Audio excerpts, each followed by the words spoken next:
Lauren Anderson. She's a prima ballerina. She danced with the Houston Ballet from 1983 to 2006. In 1990, Lauren Anderson became the first African-American principal dancer at the Houston Ballet. She appeared in many ballets such as Don Quixote, The Nutcracker, and Cleopatra. I saw her in the production of Cleopatra. Her power, her beauty, and her grace were absolutely amazing. It was impossible to take your eyes off of her. In 2016, she had her point shoes from the last performance retired, and they are now on display in the Smithsonian National Museum of African American History and Culture. Born and raised here in Houston, she has easily become one of our true icons. Without further ado, ladies and gentlemen, Lauren Anderson.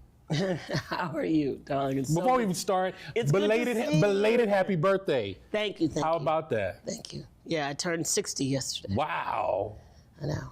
You know, when you're young, you think of 60 as old, and when you turn 60, I still feel young. Absolutely. Yeah. Yeah, ain't many 60-year-olds look like you, by the way. No, I love what I do. I've loved what I've done since, wow. Well, I can say professionally since I graduated from high school. And now I get to give it back, and that's how I keep it. And I think that's one of the things that keep me young. I work with young people. I think that keeps you young, That helps, yeah. And don't stop moving. That's good. Now, what side of town did you grow up on? 3rd Ward, Houston, honey. I'm from the Tray. The Tray. I'm from the Tray. How in the Blodgett world? and Ennis. Wow, really? Scott and yes. I mean, that's, and I say that, and people say, but you lived in Brentwood out Hiram Clark longer. I said, yeah, but that's where I was born. That's where I grew up. That's where I went to school. That's where I went to church. That's where my family, that's where you were raised. That's where I raised. That's where I have barbecue. That's where absolutely, yeah. I mean, that's Frenchies. I know, I get it. Child. Yeah. You already know. Yeah, I already know. Okay. I already know. So that's, I claim it. I claim it. I So- I claim the other side too, but that's where I was born. So a lot of great things come out of 3rd Ward and the 5th Ward. We've had iconic things come out of there and people. Being a little girl in 3rd Ward, what made you say, you know what, I want to be a ballerina? I didn't. I was, chasing boys down the street, trying to run faster than them, climb a tree higher than them, not show weakness, that whole thing. My father was the first assistant principal of the high school for the performing and visual arts. It opened in 71. He joined there in 72.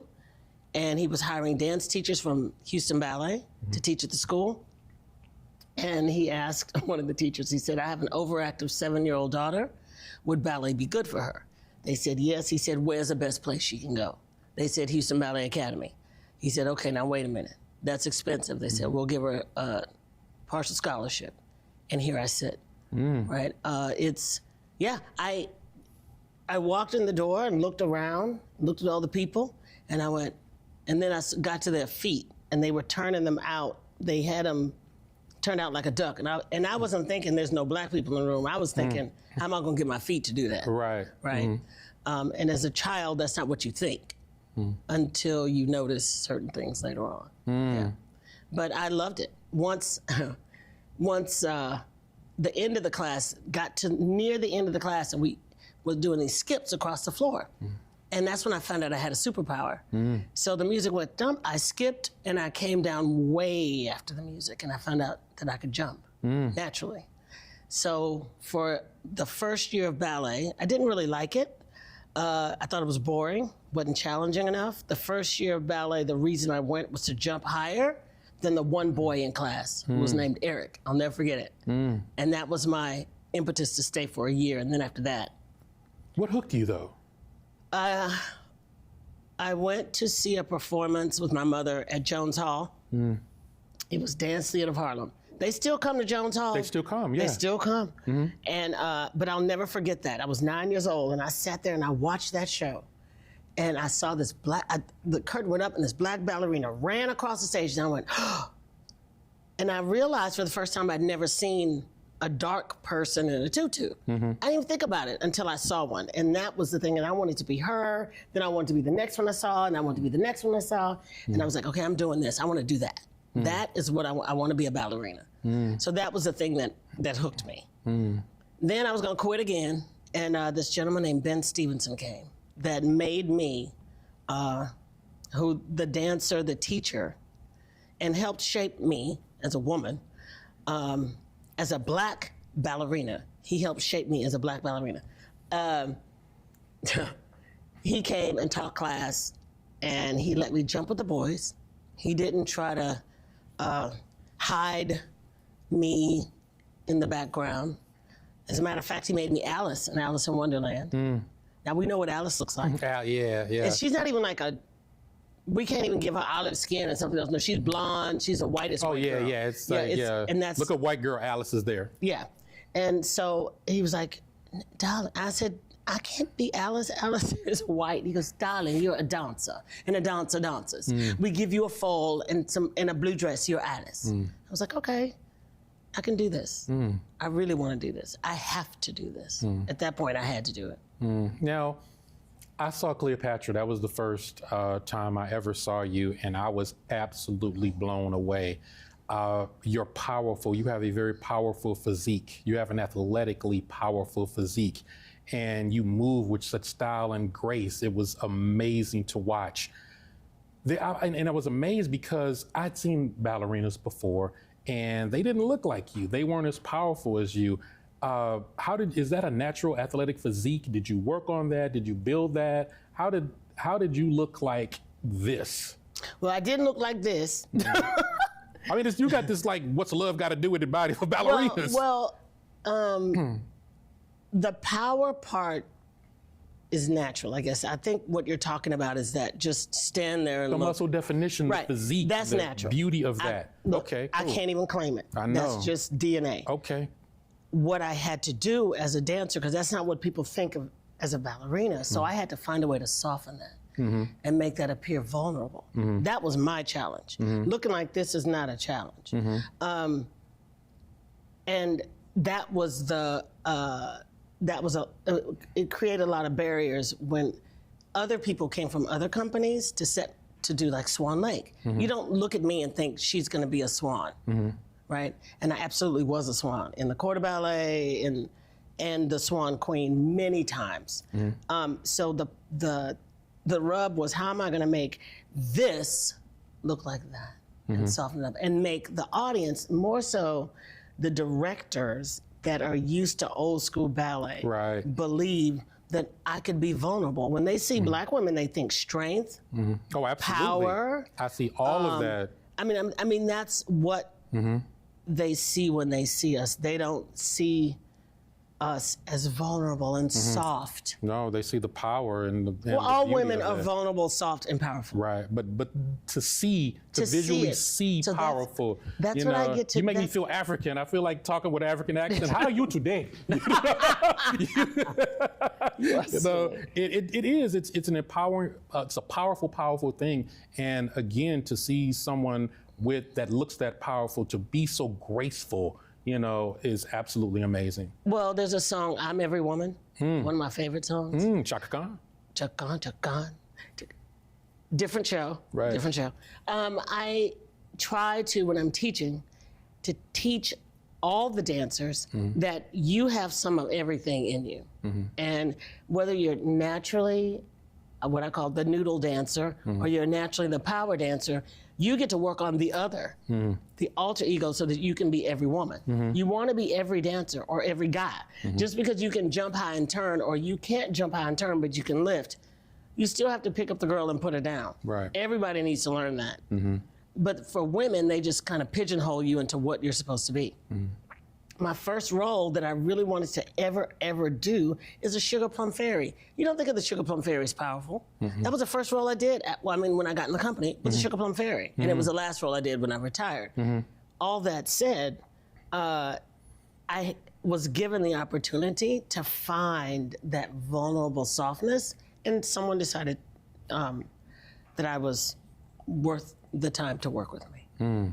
And that was Ben Stevenson, that person, because he was a director. He makes the decisions. Right. Yeah. It's always when the decision maker likes you. It's just like when a coach or when the manager on a football team or baseball team says, we want this person, they do whatever it takes to get that person. Good. But this was a grow it from the ground up, because I started in the Houston Ballet Academy and went through the school, graduated from high school, got into the company, went through the company, retired, and walked across the hall, and I'm still there. But I mean, I've danced everywhere, but it was a grow it type of situation. Plant the seed in the garden, it will grow into what you need it to be. Right? Right. So how many performances have you done? You're kidding, right? I just ballpark. How many? Millions. Wow. I was in Houston Ballet's first Nutcracker in 1972. Wow. So you're talking professionally or just period? Just professionally, both. Just ballpark. I couldn't even. Wow. If you think, and I'm going on stage on March 14th in the Sleeping Beauty as the queen. I used to be Aurora in Sleeping Beauty. I used to be the Sleeping Beauty. Now you're the queen. Now I'm her mama. So I get to do it's not a cameo because I'm there the whole time, but it's, I get to do something different. I'm walking around and gesturing and making trying to wake up the baby child, trying to keep the babies from pricking her finger. But, kids, they just do it anyway. Kids can't control. Can't do nothing with kids. So do you have a favorite performance? Well, one of my favorites is definitely Cleopatra. Why? Because I was a very, very, my ego, I was the very, very, very first person to play her ever. And in a full length ballet capacity.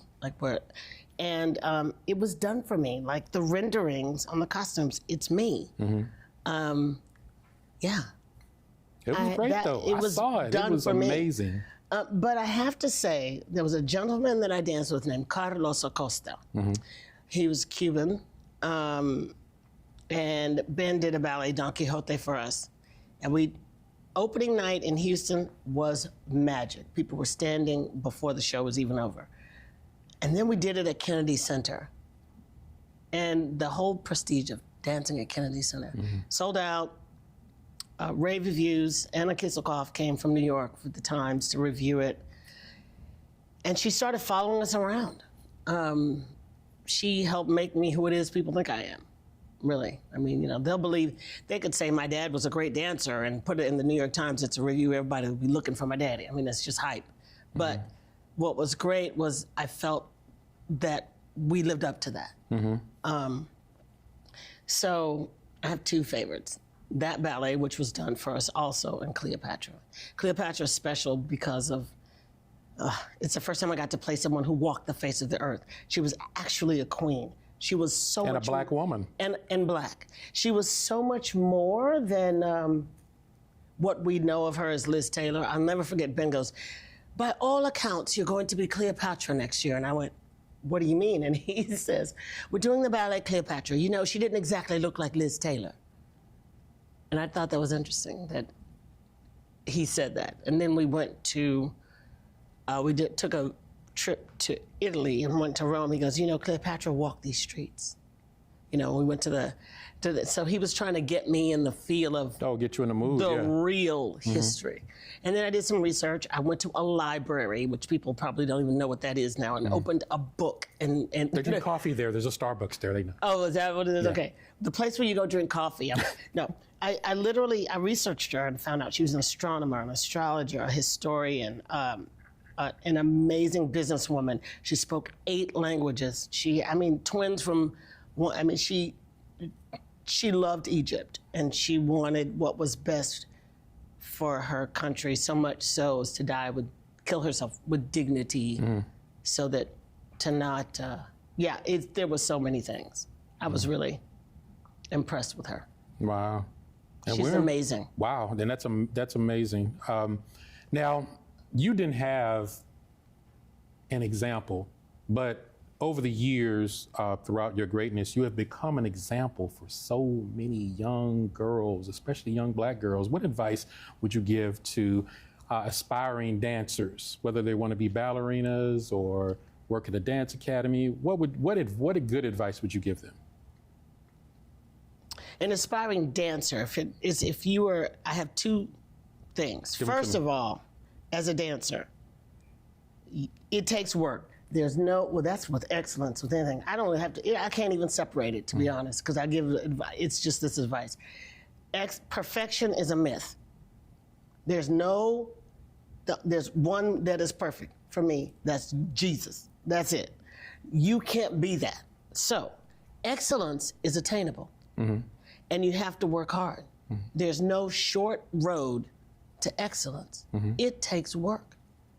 And success, and I was speaking with someone earlier, part of success is mistakes. It's making mistakes. It's what you would consider failure, which isn't. It's not failing. It's just the next step of finding out how to become more excellent. Fix it, correct it, find the way, problem solve. There's no short road to excellence. That's period. I couldn't even separate those two things. And it's that way in dance. There's a lot of times in the dance studio that you feel so less than because somebody else has more. Stop looking at what they've got. You're not gonna ever have that. Work on the you and be the best you, because the whole art is the you. The technique is technique. I can go into a school. I go into school every day and teach kids to do this in 5 seconds. Make a slice of pizza with your feet. Boom. We're there in first position. But the art is bringing you and yourself to the party. Awesome. Well, you are excellent and an excellent example, and I thank you so much for being so lenient with your time. You've been more busy retired, it seems like, than you are. And that's okay. That's a blessing, because I get to work with students. I get to go through the Houston Ballet, through the Houston Ballet's Education and Community Engagement Department. I get to go to communities that don't have arts programs, bring dance and arts programs to those communities, and represent. That is great. That is wonderful. Ladies and gentlemen, the great Lauren Anderson. Thank you. It's awesome being here. Thank you. Thank you for coming.